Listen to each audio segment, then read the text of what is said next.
Hello, and welcome to the Smarter by Design podcast. I'm your host, Christopher Parsons, founder and CEO at Knowledge Architecture, and I'm joined on this episode by Susan Strom, our Chief Client Officer. Our topic today, maximizing ROI from learning and development investments. So in this episode, Susan and I discuss the modern learning organization pipeline, a framework for helping AEC firms prioritize and maximize the return on their learning and development investments. For decades, most AEC learning programs have relied on familiar formats, lunch and learns, live training sessions, and recorded presentations. But now, a new generation of tools like AI search, modern intranets, modern learning management systems, and knowledge agents are dramatically increasing the potential ROI of learning assets. When knowledge can be searched instantly, accessed on demand, revisited whenever somebody needs it, learning assets become far more valuable than they used to be. But this shift creates a new challenge. How do firms decide where to invest their time and energy? You can't manage all the knowledge in your firm. So then the real question becomes, which knowledge and learning investments produce the greatest return? In this conversation, Susan and I walk through how to identify, prioritize, and design high-impact learning experiences in AEC firms using the modern learning organization pipeline. Along the way, we explore several topics, like why AEC firms need to evolve into modern learning organizations. We talk about the Desire framework, a practical tool for prioritizing learning opportunities. We talk about why learning experiences should increasingly be treated like products and how firms are modernizing learning experiences for the AI era. We talk about how learning content can become searchable organizational knowledge and why learner involvement and piloting are essential to good learning design. And finally, we talk about the rise of dedicated knowledge and learning roles inside AEC firms. Underlying all of this discussion is a broader idea. The industry is entering a platform shift in how knowledge, learning, and expertise are developed and distributed. As AI-powered knowledge and learning platforms like Synthesis make knowledge more accessible and reusable, the potential return on learning investments is rising dramatically. But the challenge for firms is where to invest their time and energy to create the biggest impact. So if you're leading an AEC firm and you're wondering where to invest in learning, knowledge, and capability building, this episode introduces a practical framework for prioritizing the opportunities that will matter most. Okay, maximizing ROI from learning and development investments. Here we go.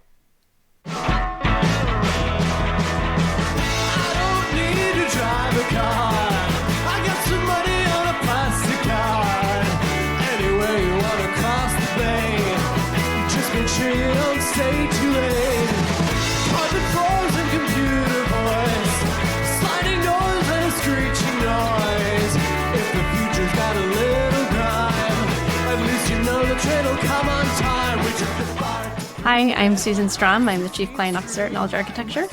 And hey, I'm Chris Parsons, founder and CEO at Knowledge Architecture.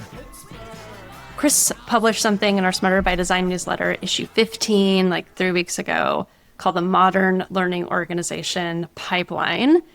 And we're going to explore that today. So Chris, that would be good to start with just like, what is a modern learning organization? Like, what is this pipeline thing? Yeah, so I think maybe it's good to kind of pull back a little bit. We have been observing that there are some challenges and opportunities that our clients in AEC are facing. On the challenges side, we see obviously baby boomers retiring. We see really fast-paced change in terms of knowledge. So the half-life of knowledge is shrinking. There's new technology, new standards, new materials, new codes. Your clients are expecting you to do more with less. And we've got this kind of emerging generation, whether it's millennials and kind of Gen Z, who are really ambitious and want to kind of advance their career. And also, there's all this new technology. So AI has hit in a major way.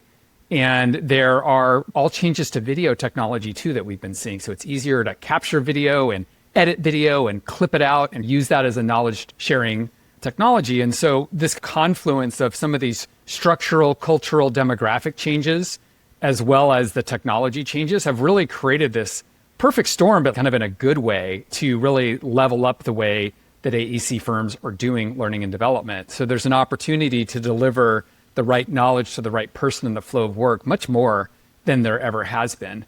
And what's exciting about that is partly due to all that change and also the retirement/new generation coming up, there's this desire to upskill people more quickly, to take on more responsibility earlier in their careers than they ever have. That's a career ambition for people coming up, but that's also a business reality for firms because there aren't enough of my generation. I'm a Gen Xer. There weren't as many of us born as there are boomers and millennials and Gen Zs.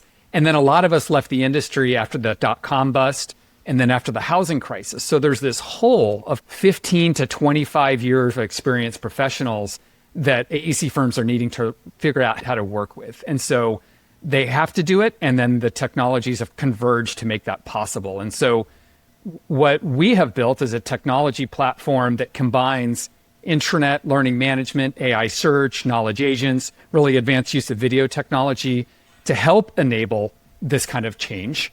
That's a modern learning organization platform. But in order to take advantage of that new technology, what we're seeing is that firms have to change some of their processes and their culture and the way that they're just operating in order to take advantage of all of this new technology and to meet the moment. So I've been calling that modern learning organizations for about a year. We have been in various betas with these new technologies, like our learning management system. Susan, you've been there with me since the beginning. At the end of last June, we're working with 56 firms adopting Synthesis LMS.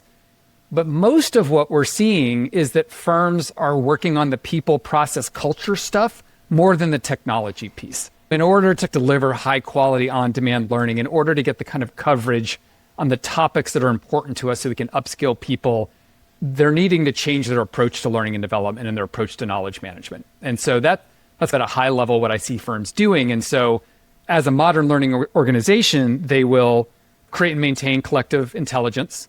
They will leverage technology to distribute the right knowledge to the right person at the right time.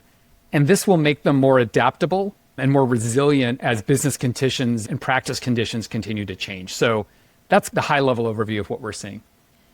Something that clicked for me in this that hasn't clicked before is that the transition to developing the kind of institutional knowledge and then distribute that institutional knowledge effectively using the tools we have today is kind of like the transition from maybe traditional marketing to marketing today, where it's like producing short videos, producing podcasts, taking knowledge from inside the firm and sharing it with your clients in a way that feels accessible and interesting and meets clients where they are versus where you want them to be, which is listening to your lecture. They're not going to do that, and we just accept that. But marketing organizations have had to change the way they develop content and distribute content and manage the content. And I feel like the modern learning organization is a similar version for that inside the firm, but has a bunch of parallels, big picture wise, but also just some like tool parallels. You need to learn how to produce video of high enough quality, which I know we're going to get into when we talk about designing and building a bit. No, I think that's I hadn't connected those two things either. And what I like about it is a lot of the times what we're seeing in the betas we've been in together is that firms so some of them already have that marketing capability and they're turning around and they're using it to be really good at creating internal compelling content. And part of what happens there is just like you would outside the firm, you don't generally ask experts to work alone to create really compelling marketing pieces. They partner with people that are writers, video editors, like blah, blah, blah, blah, blah. Same thing we're seeing internally. But so we've seen that one of our clients is doing a series where they're kind of going through some of their most senior, most subject matter experts, doing these deep, high quality interviews, breaking it down into small, shorter videos, creating those as lessons. But they're also seeing that as a marketing material they're creating at the same time. Mm-hmm. So these same things can be repurposed and told outside the story. The same thing, LS3P's Expert Hours, they spoke at K Connect last year about interviewing their experts internally, but that throws off those internal interviews that they do is kind of like live Teams calls, throw off internal knowledge assets, but they also throw off potential marketing assets or ideas for things that can be turned into pieces. And so, I think they're not only parallels, I think done right, these things can be integrated too. Yeah. So I'm going to take us into the modern learning organization pipeline, which is on our website. There'll be a link in the show notes. It's kind of linear. It has a few steps and then a jump and then kind of another set of steps and then jump and the next set of steps. And it starts, actually, I'm not going to say where it starts, but I'm going to say where I think a lot of firms want to start or humans want to start. And like, I may or may not be one of those humans, depending on the topic, is with design and build. It's like, great, I'm going to create a course, or we want to create a course. We know that there's this new tool set, and generally I know onboarding should be better. So I'm just going to create an onboarding course, see what it's like. I'm going to get in design build. And actually before that, I might be like, and I need to set up a recording studio because I want this to be high quality and I want it to be in short snippets because I want it to be accessible by an AI and I want it to be modern and meet my new employees where they are. I want them to have a good experience. So I'm going to like get the right lights. I'm going to write a script. I'm going to practice a bunch, and then I'm going to record this thing. So it's not only design build, but it's also raising the bar while you're doing design build. Yeah. So I know I've talked with some of our clients who've started there.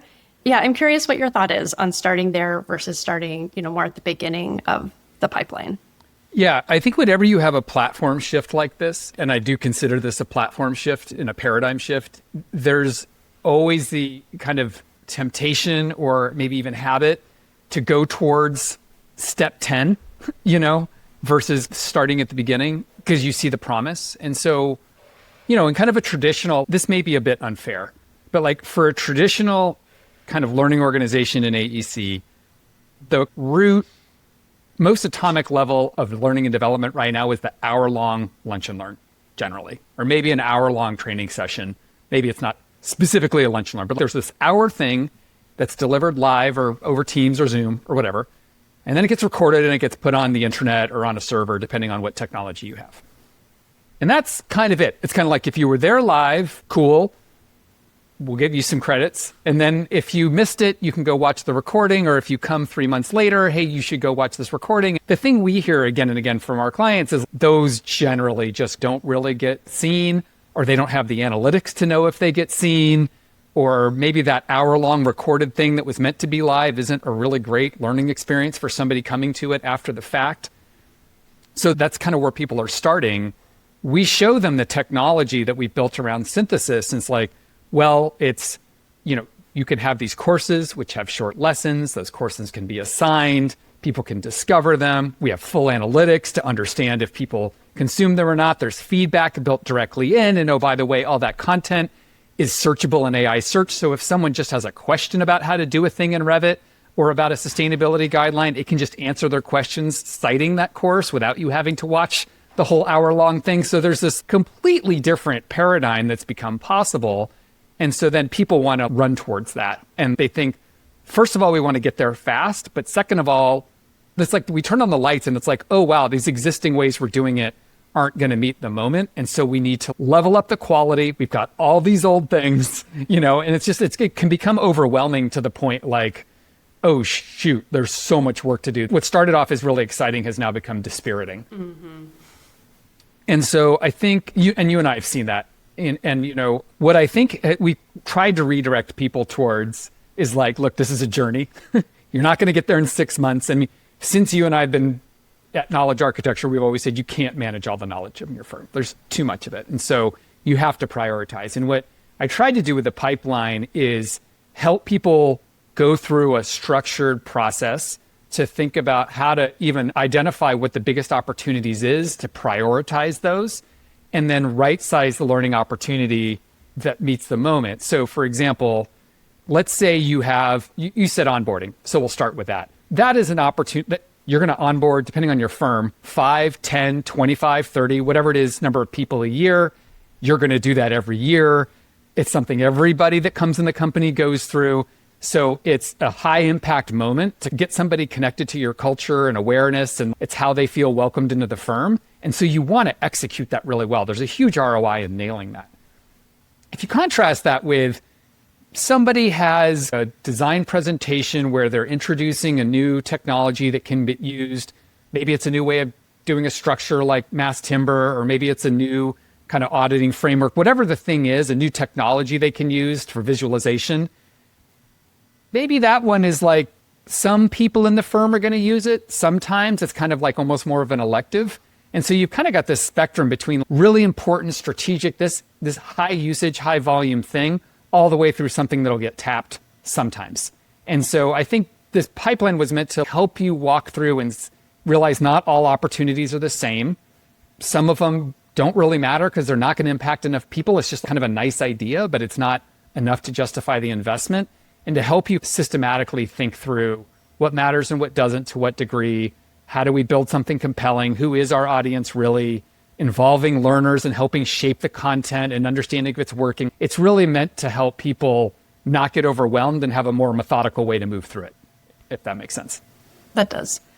And one of those, I guess the prioritization step, you introduced a sub-framework, an acronym for kind of testing the idea to see if it's something worth prioritizing. The acronym is DESIRE. Yeah. I'd like to talk about it. I also want to call out that you didn't use RICE, which is a acronym used in product, but like sometimes also comes into these conversations.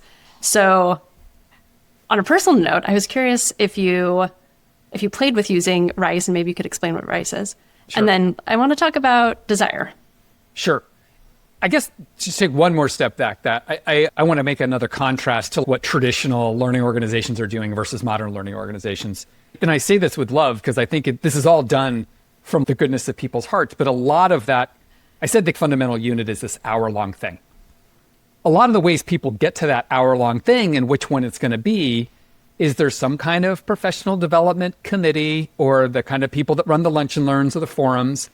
And they look for volunteers. Like, we have a slot, coming up in April. Does anyone have anything cool they want to share? And if Susan is available and has something she wants to talk about, that's what gets talked about. And then the same thing for May and the same thing for June. So we follow kind of an ad hoc discovery of what should be taught and are dependent on the enthusiasm and the whims and the schedules of who's available to teach. And I think that has served firms in a reason. It's not like it's been bad. But I think when firms figure out where they're trying to go, this kind of business challenge I talk about around, you've got all these emerging professionals, you want them to get to be a job captain or a project manager or a senior engineer faster than would have happened just by going through the old apprenticeship process. You have to become more intentional about picking and choosing which learning opportunities you invest in. And that's, I think, the shift, that's starting to happen. So it's like, okay, well, how do you evaluate these opportunities in a somewhat rigorous, fair, non-biased way? And that's where I think these frameworks, so you mentioned RICE, so it stands for reach, impact, confidence, and then it's divided by effort. That's spelling out the acronym. That's like the standard product management framework. I definitely took some of the things. So I took the R and the I and the E. So the reach is basically how many people will this affect? So we mentioned onboarding before. Onboarding touches everybody. Project management training doesn't touch everybody, but it touches a lot of people. And NEC firms are constantly creating new project managers. That's a thing you're going to be doing 5 years from now, 10 years from now, 15 years from now. So reach is a thing.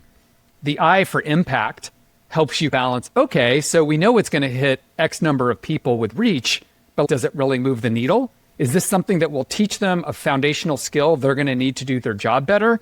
Or is this kind of like nice to have? It's like, oh yeah, it's kind of like, cool, I'm glad I know that. Almost like edutainment to some degree. I played between reach and impact, and I think strategy ends up here too, is new employee onboarding, where your reach, I don't know, if you're only onboarding 5 employees this year, if you're onboarding 5 employees this year, low reach, over time high reach, but like in the immediate low reach, but huge impact. Huge strategic alignment. Yep. Teaching project managers to be better at it, not throwing them to the wolves, and to understand the way the firm does project management, big impact, right? And so you can go down the line of, so this thing will, if we do this and we do it well, it will move the needle. So what you're getting at is, and the way that it's written is the reach times impact times strategy times enthusiasm times demand is the numerator, and you're going to divide that by effort. So you're kind of, as you're going along reach and impact, you're building a top line score. Right? Yeah. So strategy, that one's probably the most obvious. It's like, how well does this thing we're develop align with where the firm is headed? So for example, if a big strategic initiative for the firm is we need to improve quality, like, is this aligned with quality improvement? Cool. If we're trying to move into doing more planning work or consulting work on the front end of our projects, is this moving us towards building capacity to do more planning and strategy work? So that's a good variable. And you ask why I kind of moved away from RICE. RICE doesn't speak to strategy, so I felt like that was a super important thing that was missing. It doesn't speak to the next two either. It doesn't speak to enthusiasm. And I think to me, that's an important thing. It's like, who's going to teach this and how motivated and excited are they about the material? Or are you just going to be like pulling them through the mud to have them do it? Are they going to be voluntold to teach this, or are they going to be excited? So that's a variable. And the last one is demand. It's like, do people want to learn this? Now, sometimes people have to learn things they don't necessarily want to learn. There's some compliance courses we all go through. We don't wake up on Wednesday saying, you know what I want to do? Cybersecurity training. But sometimes demand's not that relevant. But you can also say, look, we're talking to our junior people in the lunchroom, or project managers are saying people really want to learn how to do XYZ skills. So like demand is a factor. So that's a kind of a balanced scorecard, if you will, of the kind of reach, impact, strategy, enthusiasm, and demand. And then the big thing you do is you divide that by effort. So how hard is this going to be for us to move the ball up the hill, like in order to make this thing? I want to talk about the desire part and then talk more about the effort part. On demand and enthusiasm, I love having those two and I love them next to each other. Thinking about the modern learning organization and shifting from Susan wants to teach a course or Susan's willing to teach a course about mass timber to employees want to learn about mass timber. Right. Or employees need to learn about mass timber. People are pulling us, asking us, saying, I want to level up. I want to do more high performance design, and I can't do high performance design if I don't know some basics. And I feel like that's, I don't know, I like seeing those two, because without that demand side, we might build something that is what people want to teach, but not what people want to learn. Yeah. And I think one of the things I found myself saying over the last 3 to 6 months is I think that AC firms should be treating these learning experiences, these courses, whatever they are, more like products.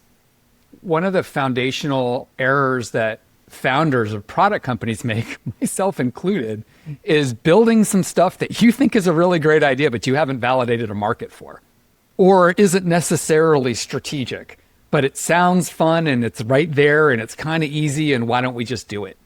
And that's fun, but it doesn't get you where you want to go in the long haul. And I think trying to bring some of that framework to thinking like, well, why? Yes, we have this course, like, and maybe it's even helping people think about, do we bring this into the modern era? So we have a recording from 6 years ago of a certain topic. It's maybe a little bit outdated. Maybe we want to modernize it, but do we even need this topic at all is a first question. So a framework like this helps you flesh that out. And if you've got 10 ideas, 15 ideas, 20 ideas as a learning and development team, or whatever that committee might be, running through this, a tool like this helps you just get some rigor behind how you're making decisions. But what's also interesting too is it surfaces disagreements. Let's move away from onboarding, because that one's kind of more universal. But let's say that there's a course on, let's say that your firm has a healthcare practice and you want to create a healthcare 101. So a new emerging professional joins the company or joins a project team who's never worked on healthcare before. So they don't know the jargon, they don't know the medical equipment, they don't know the building layouts and the typology and the regulation. There's all this stuff to learn around healthcare. So the theory is we should create a, whatever it is, 30-minute, hour-long, 2-hour course to just give them the foundations of working in healthcare projects. And you might score this out, and I might score this out. You might say that this is like, your reach score might be very different than mine, or the impact score. I might think this will be transformational. And you might think like, they have to work on the project to actually learn these things. We can do this, but it's not really going to move the needle. And I could say like, and it's going to be super easy for us to do. And you might be like, this sounds like a big lift. We don't have any of this stuff written down. And so by having a framework like this, instead of you and I just debating our kind of internal tacit feelings on whether this is good or not, this gives us a way to kind of say like, wow, Susan, you put effort as a 5 and I put effort as a 2. What information do you have that I don't have? Or what information do I have that you don't have? You know, same thing for impact. Like we have theories of the case, and it lets us really get a lot of that invisible thinking out on the table. Yeah. Do you feel like, that's maybe a weird question to ask, but do firms need to have some sort of audit to be able to move through this process? An audit of their learning experience. You know, I love a spreadsheet. A lot of our clients love a Miro board, and I'm seeing our clients build out some spreadsheets and Miro boards. Some are doing it more than others. Yeah. I feel like the firms that are doing a more thorough list of here's all the stuff we want to get our arms, or here's the learning that's happening, even if they're doing it within a section, maybe they're just doing it for all their Revit learning, but they're taking the time to write down the list. I feel like those firms are moving a little faster, and the firms that take the time, they slow down to actually build an analytical thought process. Yeah. So, and the question is do firms need to? Is there another way? And I don't know if there's an answer to that, but yeah, I mean, I think it's a little bit of go slow to go fast, but not only go fast, but go with confidence. So, I think being very thoughtful and we think about this from product investments. We think about this where we go to speak and what events we invest in. We think about what topics we're going to cover and try and, talk about from an educational marketing perspective. I think taking that little bit of time up front to validate, it's good for alignment with the team also. Because if you've got this kind of suspicion that my healthcare 101 class is just a big waste of time and or talk about it, and I just go build it, and it turns out to be a big waste of time, that wasn't great. If it turns out that I was right and you were wrong, still, that's not great. I don't know. It just feels like there's an opportunity around, but then I will feel more confident.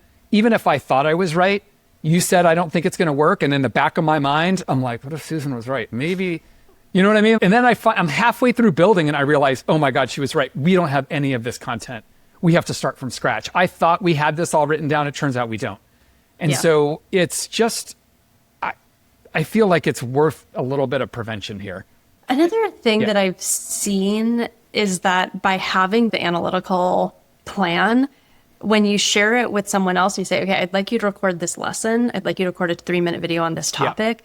And they can see that it fits into this bigger story. Correct. That is well thought through, that will have an impact. Yep. They're much more likely to take the time to do it well, to prioritize it, because they know where it's going to go. They have some confidence that there's a plan. Yeah, I'm sorry to have put you in the role of skeptic in this hypothetical scenario, but if you don't mind, I'll go one step further. So let's say that we go through the exercise and what we figure out is Susan was right, the effort was 5, but I was right that the impact is also 5. And so the numerator, it turns out it is going to have a huge impact and we should do it, but it's also going to be hard. That lets you feel like, okay, it's going to be a bit of a lift, but I see why it's worth it, And it also sets my expectations for we should do this, but it's going to take a little bit because we actually have to build this content from scratch. And so it lets us move forward with a much more realistic idea of what we're signing up for. And it also encourages you to have good habits. The demand piece, I think, is let's go check with some people who have recently gone on to healthcare projects and kind of walk them through this and try and validate before we build anything, would this have been useful?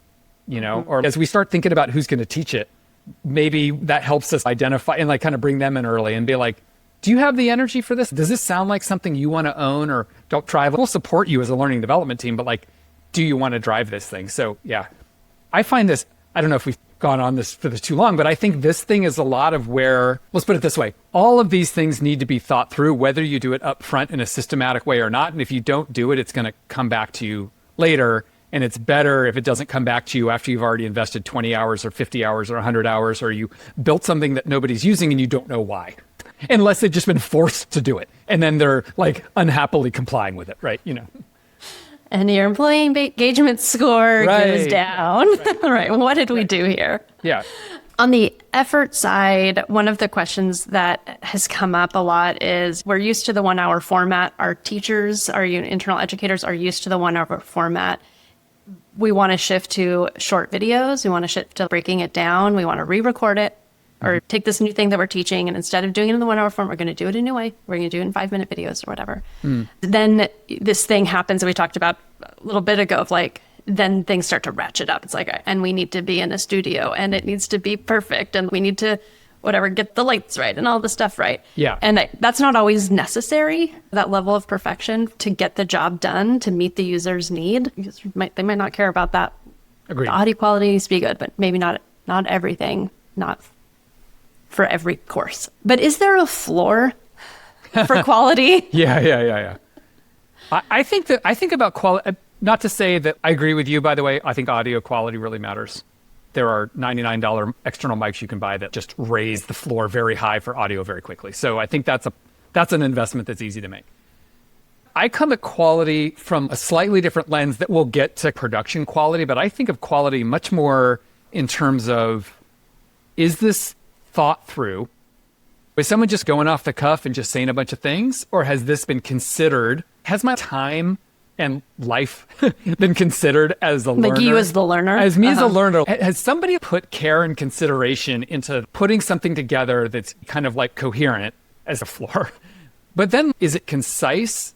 Is it like got a bunch of digressions that don't really add anything? Or is it clear that one thing builds on another? Is it something I can use? First of all, period. But then can I use it in the next 2 weeks, 6 weeks? If I'm never going to touch this thing, why now? Why me? So I think that kind of quality in terms of did care and respect and thoughtfulness go into making this thing feels to me way more important than are we recording in 4K and have perfect boom mics and all the editing is clear. Because you could have something really well polished that isn't saying anything, or is kind of wasting my time, but it's beautifully wasting my time. I would rather have something that's quick and dirty with a GoPro or an iPhone where it's very clear that this is a thoughtful, good learning experience that was designed to help me as a person. Do they feel it was designed or do they feel like someone's just banging it out? To me, that's, I think the floor is care. Yeah. I don't know if that makes sense. No, it does. It does. And I also want to draw that there's a distinction between these learning experiences that you are going to assign employees to take and hold them accountable to take. They're going to have to take it. And I feel like to do that and have a good employee experience, you have to really care about their experience. If you're forcing people to walk a path and it's not a pretty path, they're not going to want to walk it again, or take another learning journey with you. And so you kind of get to a trade-off there, right? Between... And when I say pretty, I don't mean, right. I'm not talking about the sparkle of the video. I'm talking about like, it was a path worth walking. Like I enjoyed the hike. It was thoughtful, right? Yeah. There's a couple things in that. One, it's kind of balancing the efficiency for the expert to make the thing with the experience with the consumer / the learner of consuming the things. And just kind of popping on a Zoom and talking for an hour, maybe the easiest thing for someone to put together. I don't know that that's actually true, but I think it's the comfortable thing, right? As you mentioned before, like this is what people know and it's what their expectation is. And you ask me to teach a thing on whatever, my mind's already thinking, okay, so 45 minutes of slides and 15 minutes of Q&A. We all know what that is. And you also asked, are we going to go back to people that have done that before and ask them to remake it? And this is where, again, things like the desire score and having a framework are really useful.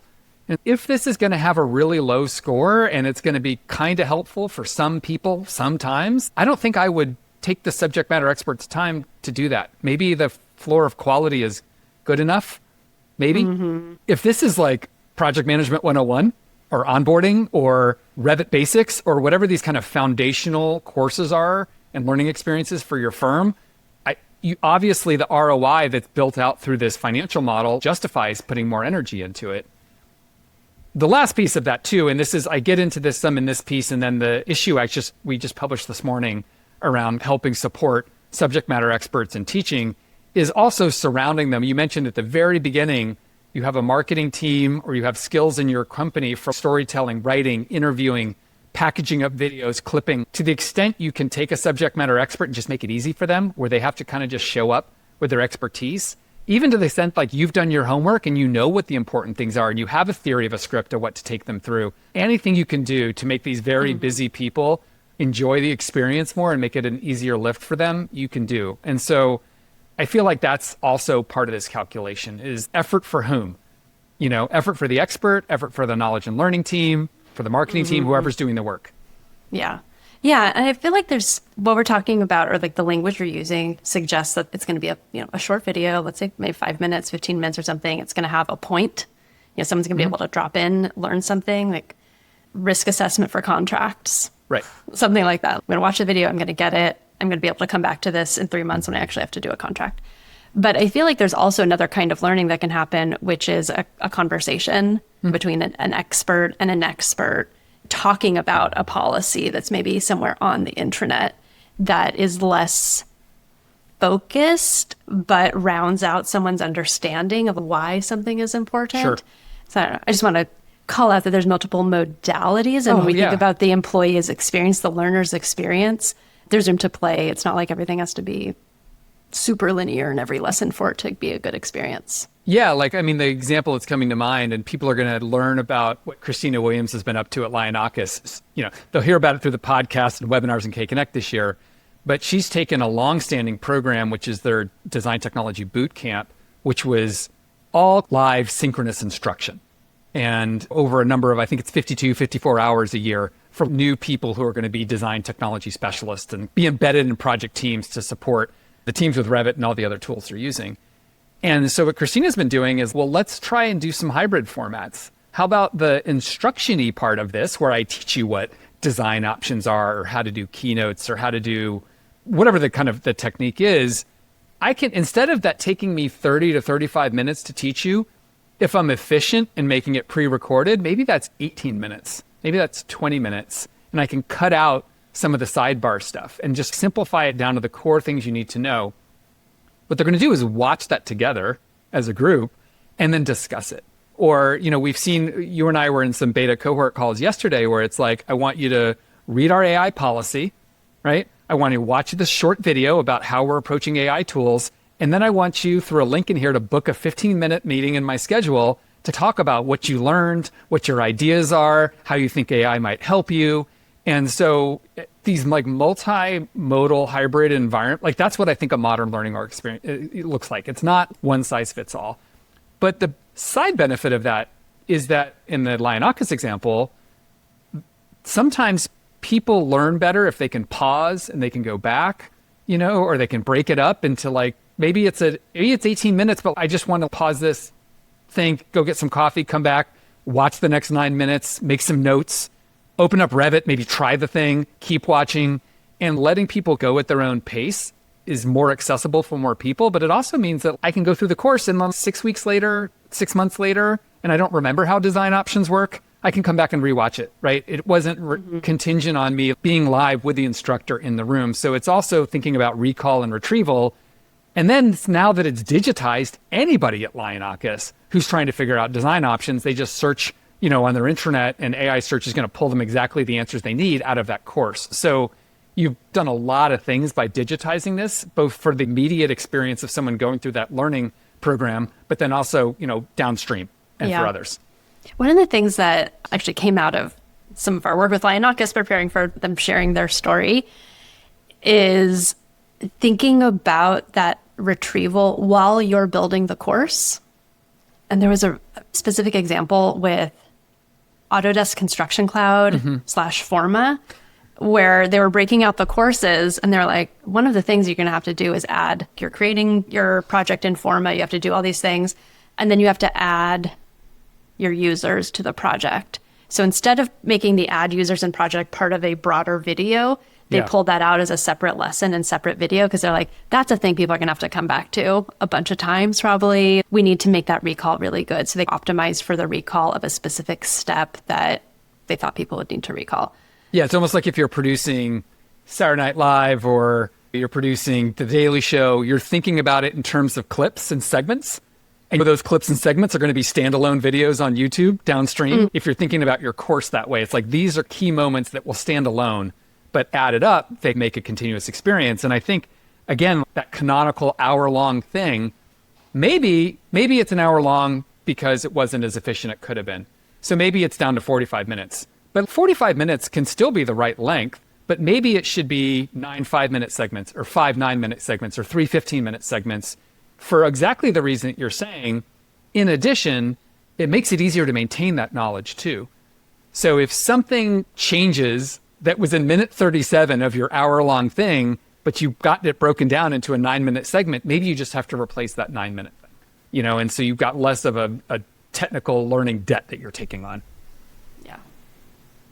Yeah, so this is it, right? We're talking about modern learning orgs. This is how you're thinking about this, right? You're thinking long-term strategic value, working back, thinking about the needs of users, thinking about retrieval while you're thinking about the person that's going to take it. Maybe they're going to take it live. Maybe they're going to take it on demand. How does AI factor into letting people easily extract the piece they need? So you're thinking on multiple levels which is, I think, getting back to the stress that you talked about at the very beginning. It's like, this is a huge opportunity. I don't want to screw it up. Yeah. Yeah. So then it's also worth some more strategy up front is kind of what we're talking about. I love it. Yeah. So in that Lionakis story, they rethought how they're going to lay out the course because they realize how it's going to be consumed. They realize it's going to be consumed just in time via AI search because someone is looking for information about adding people to the ACC/Forma plan. Right. And I feel like there's another thing that can happen there, which is understanding that your course can be consumed by someone who has a problem and is just trying to solve it might change the courses you develop, might change the people who are interested in developing courses. Yeah, there's a lot there. Yeah, so it's like both. I mean, here's the thing, beginning with the end in mind, right? So the end in mind is this might get consumed by AI search. The end in mind might be people who aren't necessarily the target audience for this, but may have useful knowledge in here that helps them continue solving problems on their project. The end in mind might be the person who goes through the course but doesn't remember what it was 6 months from now. And in the old way, at the Lionakis example, they had all the recordings of all of those sessions, but they were, as we talked about before, the long hour and a half, 2 hour version, and people just didn't go back to them because they were very linear assets and they're hard to break apart and hard to find exactly what it is you're looking for.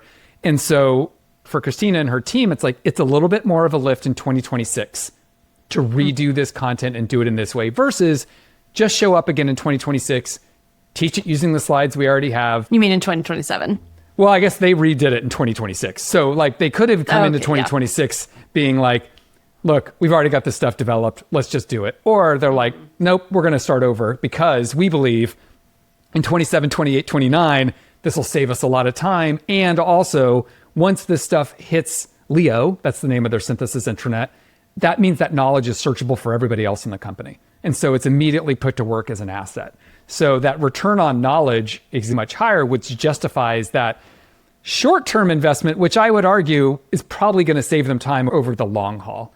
And Christina from Lionakis has also been working not just on the design technology stuff, but she was telling me about some of the practice boot camps they're putting together and working with a subject matter expert who, once she told them his job was to show up, talk about his expertise for 10 to 15 minutes, and then go away. Like, he's like, great, that's all I have to do. That's all you have to do. We're going to handle the editing. We're going to handle the packaging. We'll create a course out of it. We'll run it by you as a draft.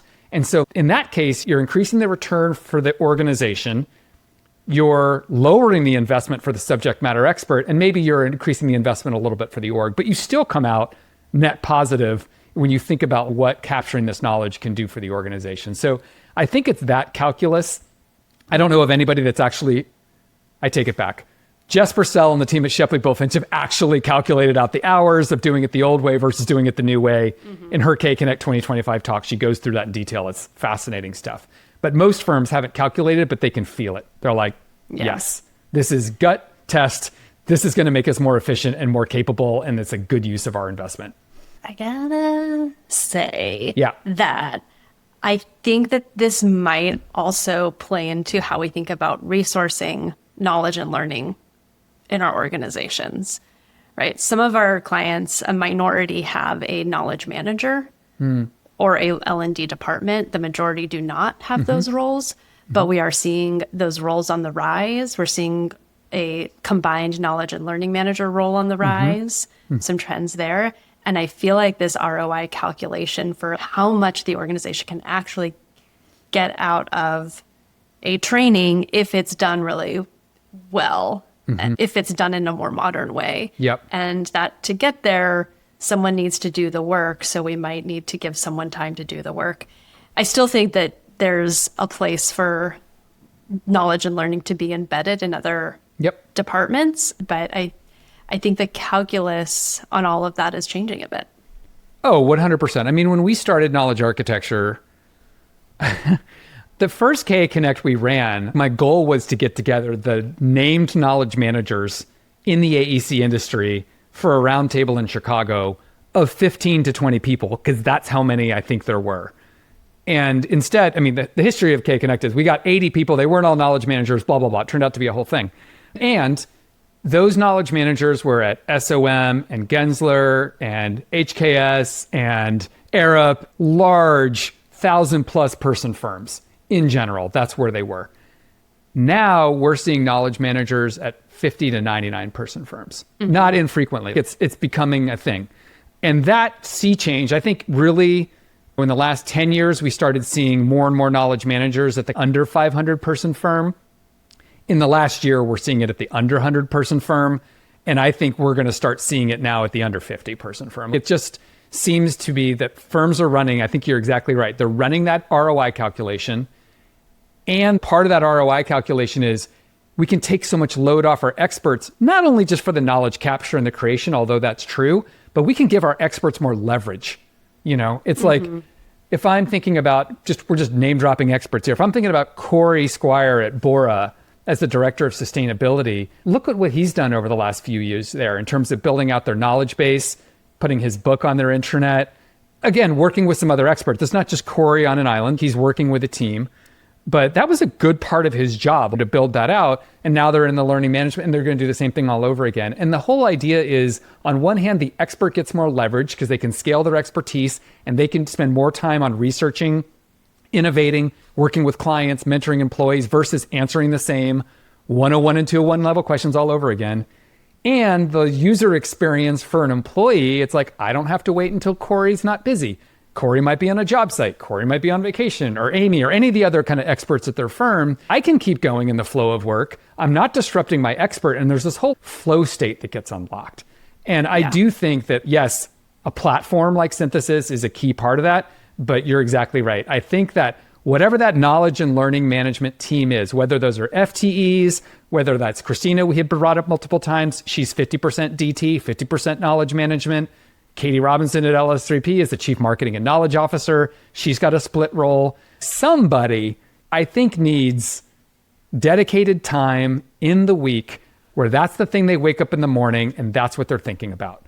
Not it's the 9th thing on their to-do list they hope to get through by the end of the week. That just doesn't feel responsible. You're not going to become a modern learning organization doing it ad hoc and under-resourced like that. You're just not. You're not going to be able to take advantage of these new opportunities and this new technology. And so, yeah, I think that's part of this leveling up thing. This is a platform shift and it requires rethinking people, process, and culture, as well as technology. Yeah. I don't know, you were the first to report back to me another change where I think it's fair to say more architecture firms than engineering firms have had dedicated knowledge and learning resources.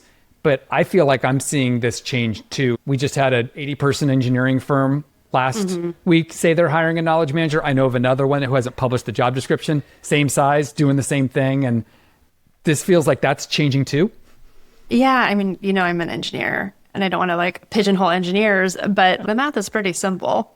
And I think our engineering firms, particularly the small ones where they can allocate, they're maybe more limited in their resources, but they can be more nimble in making adjustments to their teams and structures. Yeah.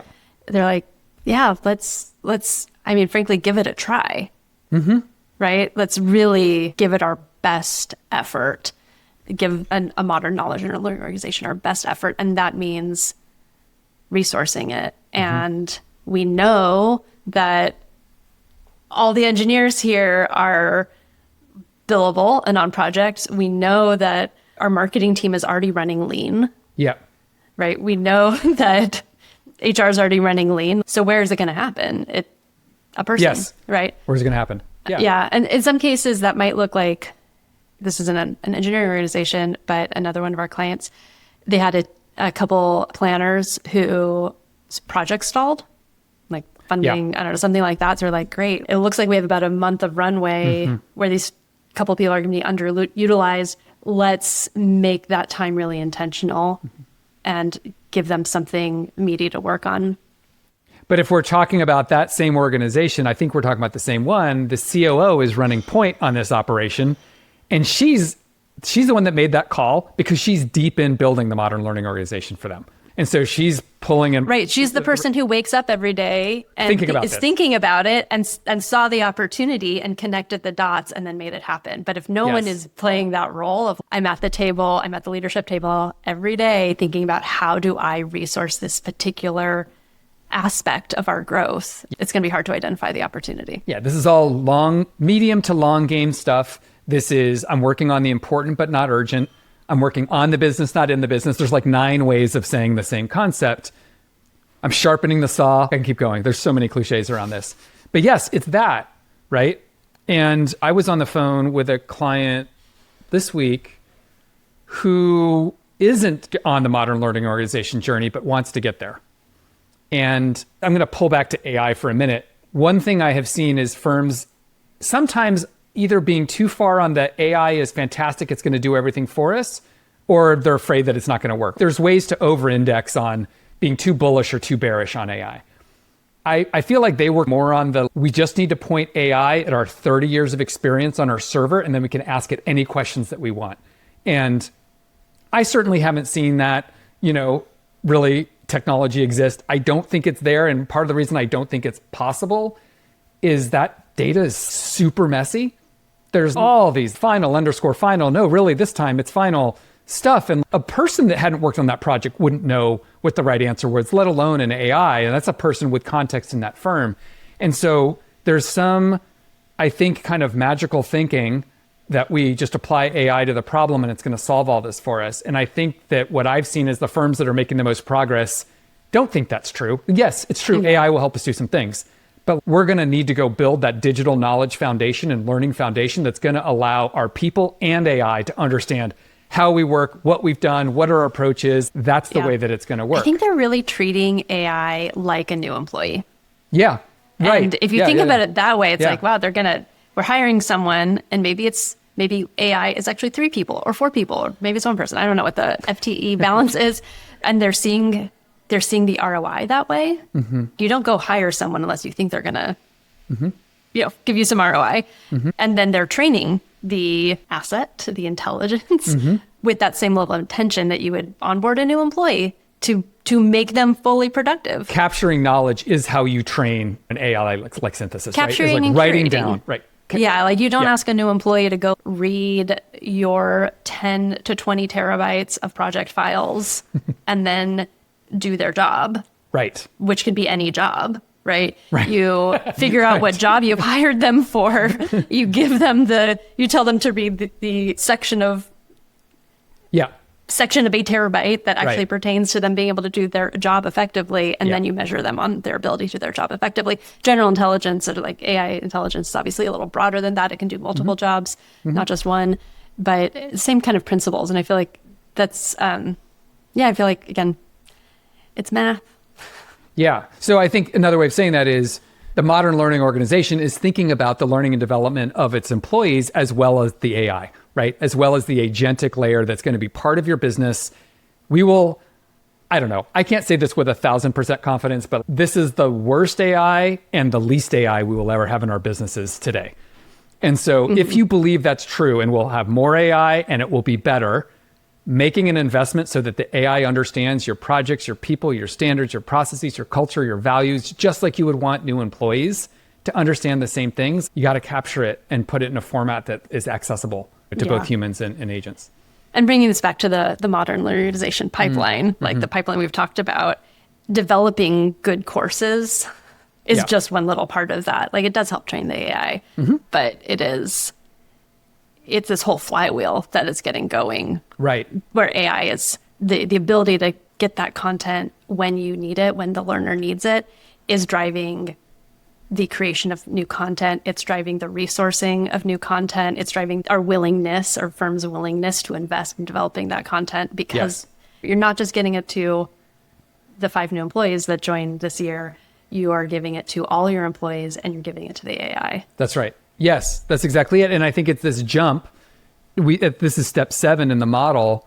This is getting a lot of people's attention. Once they understand that this is the end game, I think it's changing that ROI calculation. But the part that's not here today, but if you squint your eyes and you think about where this is going, it's not hard to imagine that even a learning and development experience, if you do the work now, and you capture the knowledge and you build the foundation and build the infrastructure and the processes that support it, it's not hard to imagine a world where we have AI tutors in the future, for example, in platform. So it's not just like Susan wants to learn to be a project manager.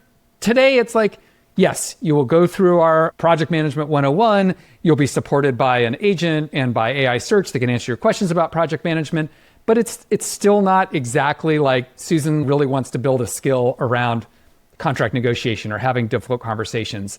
In an AI that could tackle all of that knowledge plus understand Susan and be able to mix and match resources and learning experiences to help you on your learning journey, feels like it's not in the too distant future. But again, the step to put yourself in position to be able to take advantage of that future when it comes is around knowledge and learning management, which is back to your, do we need better resources and teams to support us to be able to get toward that destination? Yeah, it's exciting. I don't know. Yeah. It's fun. Yeah, I love it. Back to strategy. We're going to get some spreadsheets out of this podcast. Sure. I want to talk about end users and when we involve them in the design process of a course, of a learning experience, of redesigning or rethinking about how we do learning in an organization. If I remember correctly, in the pipeline, learners come in for the first time named as like, you should talk to them. In the middle, around right sizing and design build. But in the earlier steps of prioritizing and identifying, they certainly could show up. But there's also a little bit of a risk, or I've seen this risk play out, where if you bring people in too early, well, there can be some information asymmetry between what the learner knows about the big picture learning opportunity for the organization and what the champion or learning team committee knows about what they want to accomplish. And things can potentially get derailed if you throw too much at the learners, ask them too many questions before having something kind of material for them to see and understand, like why you're even talking to them about it. Yeah. So I'm curious about your thoughts on when like the right time to bring in learners is to make sure that we're incorporating actual learner feedback into the design without overwhelming them with this question. Yeah, so I do have them in step one. There's informal conversations with learners piece in there. So that's really around building the list of what are the opportunities we should be thinking about. And that is meant to counterbalance, and I say this I mean this in the best possible way. All of us were emerging professionals at one point in our career, and based on how we remember, I think we think of what would be useful, what they might want to learn, right? Or from our position now as more senior people, we're like, I need them to know this. They may not know they need to know it, but I need them to know it, right? And those things are both true, but it's also true that things have changed since you were an emerging professional. And so they have ideas. Maybe there's new technology, or they come from another firm and the other firm was using some new practice or new process that would be a really good thing to use at your firm. And so I think definitely engaging them as part of your identification process is really, really good. I think you're right about so there is information asymmetry, but it can also cut both ways to some degree. You don't always know what your audience needs, and so it's good. The more time you spend talking to your audience, the better. I think there's another area where it's really important, and especially now, I've been hearing things like everyone's attention spans are super short. Everything we make needs to be 90 seconds or 2 minutes because people are used to TikTok.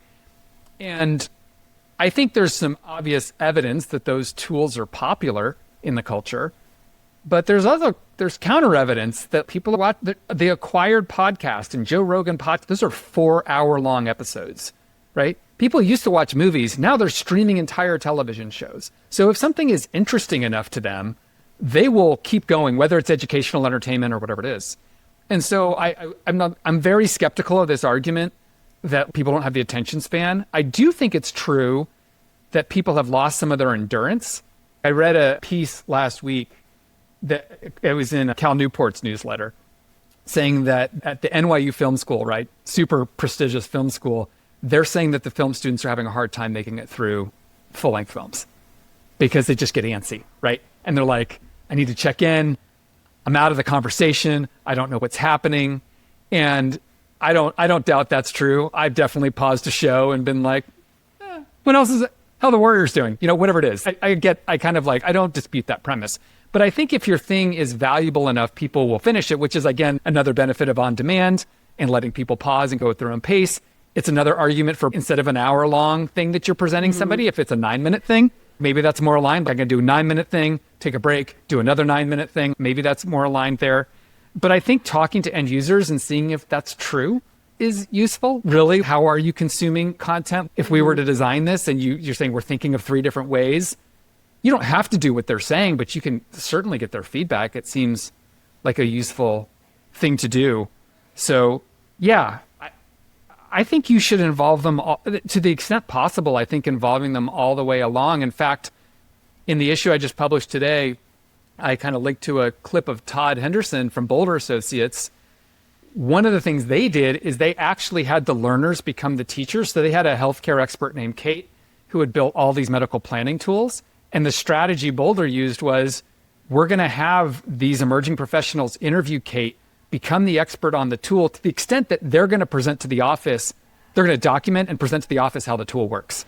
So there's also an opportunity to offload some of that burden from the expert, both from teaching the thing, but then also of being the go-to person always for these questions. And so I think there are a wildly interesting number of ways to involve learners. That's just getting started on that. Yeah, I love that. So in the pipeline, there's a pilot step, which is the place where yes, you are going to involve learners. But if that is the first time that you are involving learners, then you're probably going to have to rebuild a bunch of stuff because you spent a lot of time and energy and money to build the thing. And if you cross your fingers, you hope they like it, Yeah. When we're launching intranets, there's a phase that we generally do 3 weeks before launch called early adopters, where you bring in some people who've just never touched the intranet. They're not content editors. They aren't probably not on the leadership team because they kind of know what's happening. You're just trying to find people that don't know what's going on, give them an intranet and have them give you feedback. And information always comes out of those that is very helpful to the team. Small things the team can adjust and then go live 2 to 3 weeks later. For the learning experience, I think it's a very different model. You still need these first readers, people who are actual learners, representative of the broader learning body, not someone else on the intranet core team or the learning team, but actual learners. And what I think is going to happen in pilots, or what we're starting to see happen, is that you're going to get information back that you're going to need more than a couple of weeks maybe to go back to the course and adjust to get it ready for prime time. The other interesting thing that I'm noticing with the pilot phase is most of our clients are launching 1 or 2 courses or maybe 1 learning path at a time. So you do have the opportunity to pilot something, make it a little better, launch it, give it to all employees, learn from that, and then you're back in prioritization and right sizing for some other program, some other learning path, and you're able to take all that learning from the first one you rolled out and roll it back in to make the next one better. So there's a bunch of internal feedback loops that are happening. And I think organizations are going to be running content through the pipeline, kind of like one content area at a time as stuff comes out of prioritization, it starts moving through. So you might be in a place where you're actively distributing your Bluebeam training because that one felt high impact and relatively easy. Good desire store. And someone was passionate about doing it, and it was a good test course. So you're actively distributing that. You're piloting maybe some Revit training, and then you're in prioritization and right sizing for PM training. Where do I even start with PM training? That's going to take some time to even whittle down. And do I do PM training as a monolithic block, or do I start with something important like negotiation or difficult conversations or fee, whatever the thing is? Maybe I break it down and I go after the most important part of project management that we're struggling with, that people want help on. Back to your research again, it's there's probably components of project management that are more important than others for you to invest in right now. Yeah. So I think that everything bagel approach to the pipeline is actually really good. It's get things out to users, piloting as soon as you can so that you can start to get feedback that you feed into the other stuff that you're developing. I think that's right. I mean, this is going back to me thinking I think people should take a product management lens to learning and development. The goal, when we go into beta for a product, we're going to put knowledge agents into beta in Q2. I'm not trying to figure out in a beta if doing knowledge agents was a good idea or not. If I don't know that by the time we get into beta, I haven't done my job as a product manager.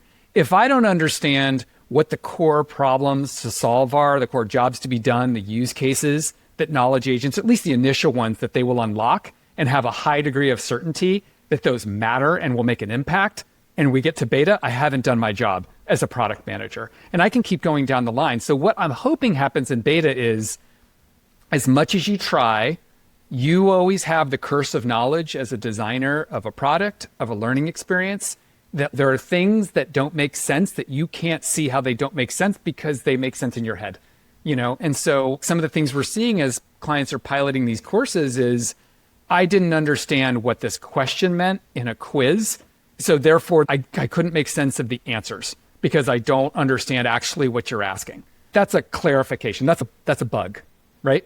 That somebody's finding. Or they get a couple lessons in and there's something missing. It's like, I don't understand how we went from topic 3 to topic 4. It feels like this was mentioned in topic 4, but never explained. And it feels like something was missing. And so there's maybe a gap and something that needs to be filled in. So it's that level of cleaning up that I think that's what we see in product. Someone's using it in a way we didn't see coming, or something we thought was super clear in a button and they don't understand what it means. Yeah. One of the ones I heard this past week was, we mentioned this kind of learning modality of like, you watch the video, now call the expert internally, schedule a time with the expert internally. Yeah. The user got to that as part of the pilot and they're like, do you really want me to schedule time with you? Right.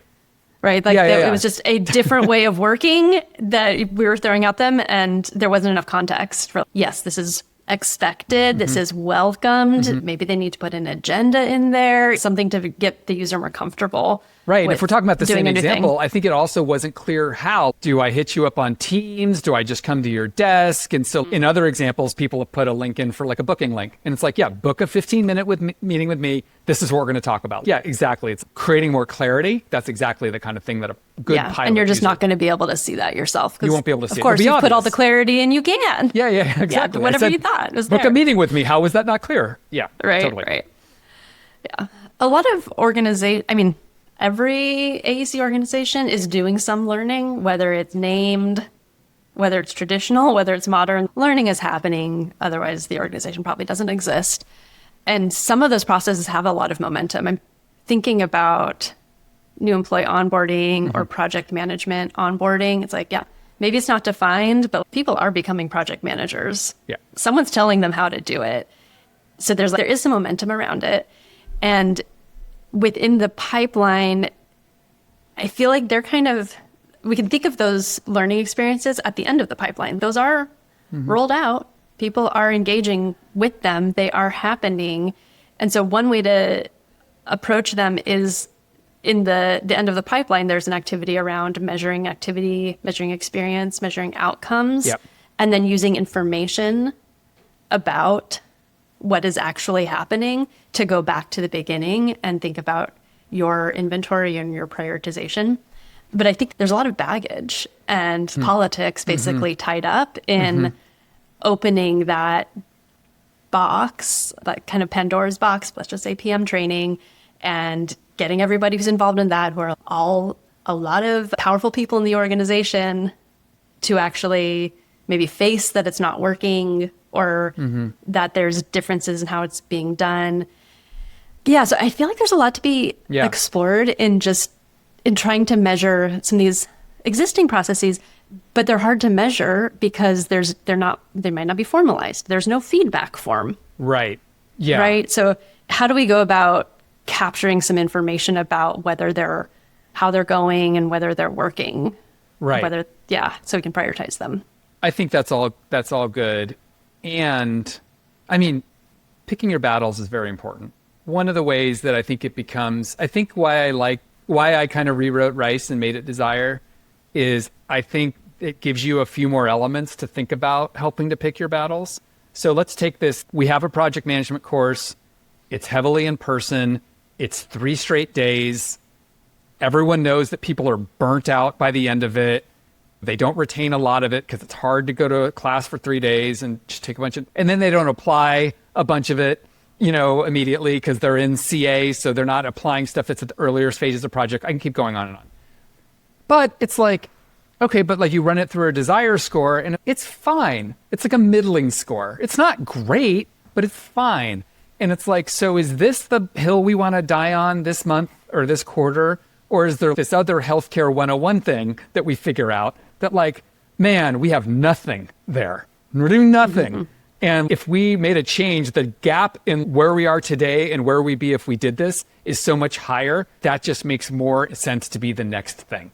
And it could be with also the project management when you do the desire score. Maybe one of the reasons the score is where it is the enthusiasm for changing it is very low mm-hmm. from the people that need to do it. It could be. Or it could be that they're like, we agree. This is awful. Please help. And maybe it's all the things. And so I feel like that's why it's good to have a depersonalized, depoliticized way to try and break down the conversation and have people kind of weigh in on, yes, everything could be better all the time. It's true with products. It's true with learning experiences. And so really figuring out what the things are that are going to move the needle the most for the organization is what that's part of my answer to your project management thing. Then you get to, okay, no, we've identified, we're aligned. The project management training, we need to revamp it.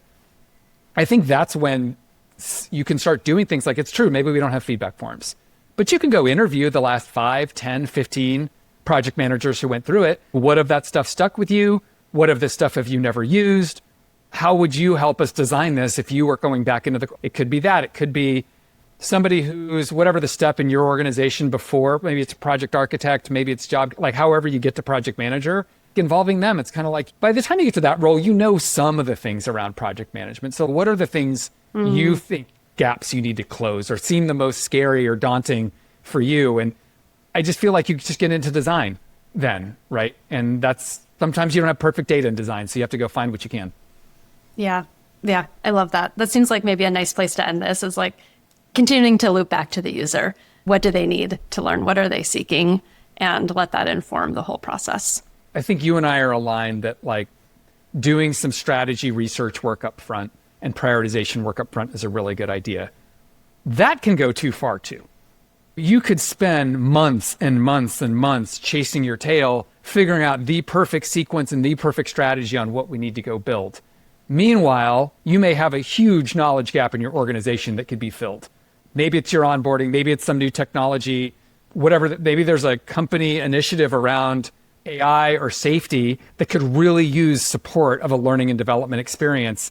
And you can kind of skip the line or like do enough. Yeah, we're all agreed. This has a pretty high score. Let's just go build something. Let's right size it. Let's run it through a pilot, but let's not wait until we have the plan figured out of everything we're going to build in what order for the next 5 years. This isn't, as much as this looks linear and all models are broken, but they're useful.